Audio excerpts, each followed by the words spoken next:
Hello everyone, welcome back to another YouTube video. So today we're going to be looking at the Polish Mc-1 gas mask, which is a licensed copy of the Czech CM3 gas mask.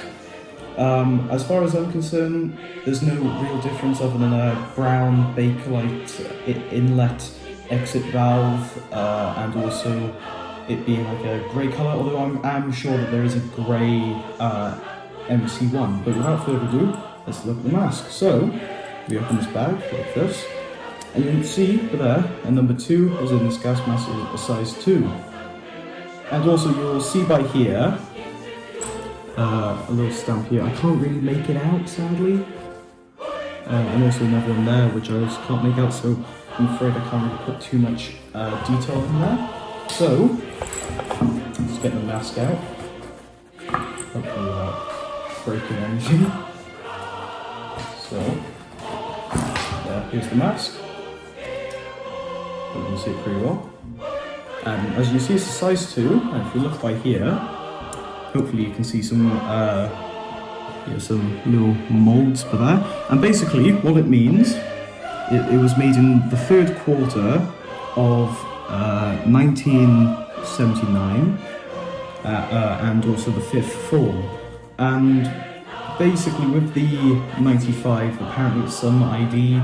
Sadly, I don't really know what it means by that, but you know, still interesting.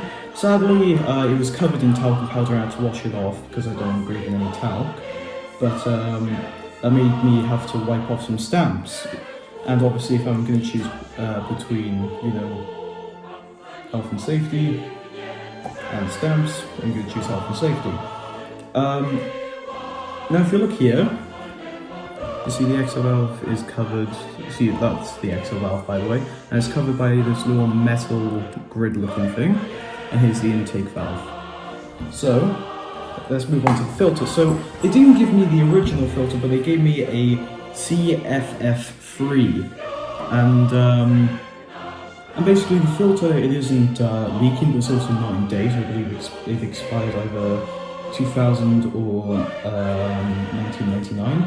But I haven't opened it yet, so that was pretty easy to open. So let's see if it leaks. Yeah, there's not. I got a bit of paper here, so we'll test if it leaks. I know it's just an Mc-1 video, but there you can see literally no leakage whatsoever on the paper. So I think it's good. And by the way, I have opened it. I know I said that I didn't, but just remember they did. So yeah. So without further ado, let's get back into the mask. So basically, with the mask, so I'll quickly turn it inside out, if you'll let me, because for some reason it's decided to be a bit hard. So you'll see by here,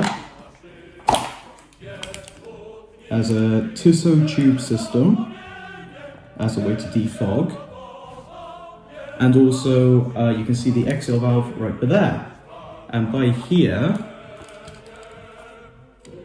you can kind of see if I don't know if you'll be able to see that, but if you you can move it, and you can see basically inside, in between the exhale and intake valve.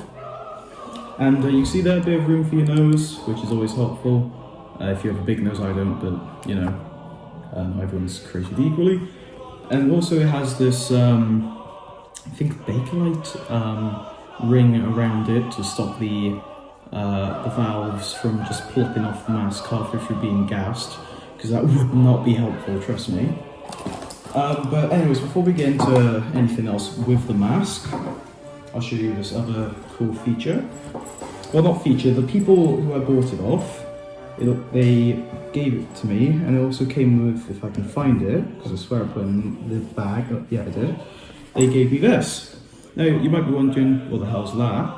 Well, it's anti-dim paste. Basically what you do, you'd put it, you put it on here like and it wouldn't fog up. I guess you can call it anti-fog paste, but I just call it anti-dim paste. Kind of looks like chapstick or cheese, don't bite it. That's my advice, and it kind of sounds like dry pasta. So anyways, without further ado, let's put on the mask. So now I've cleared out most of the talc and all of it. Let's also put the filter on, see if it makes a nice airtight seal. I doubt it will, but you know, let's just see. So first, unscrewing the filter. I'm already having issues with putting it in. Oh, that looks like it actually did it pretty well there. So now let's put on the mask.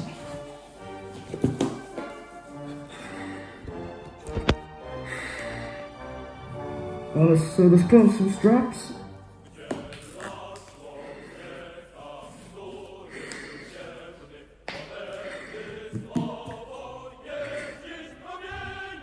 It seals, so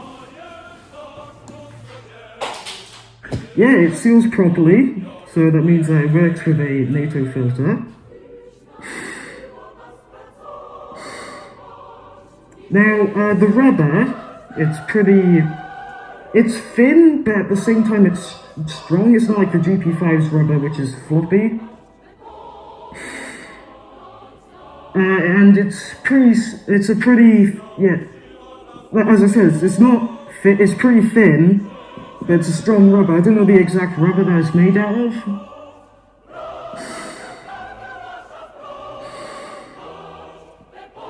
It's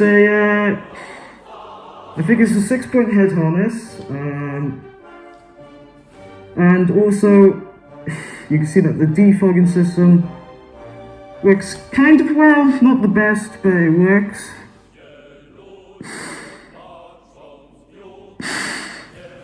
And there's the exit valve. I think that the metal in it kind of makes your voice go out a bit, so you can be heard a bit more clearer.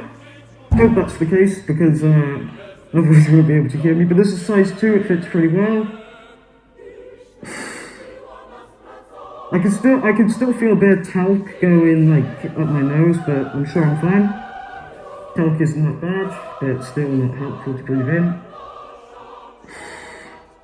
So overall, good mask. It does fit NATO filters.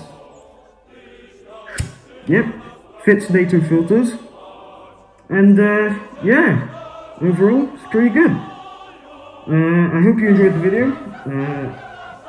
And any criticisms or things I got wrong whatsoever, feel free to say. But without further ado, goodbye, and I hope you enjoyed the video. See you next time.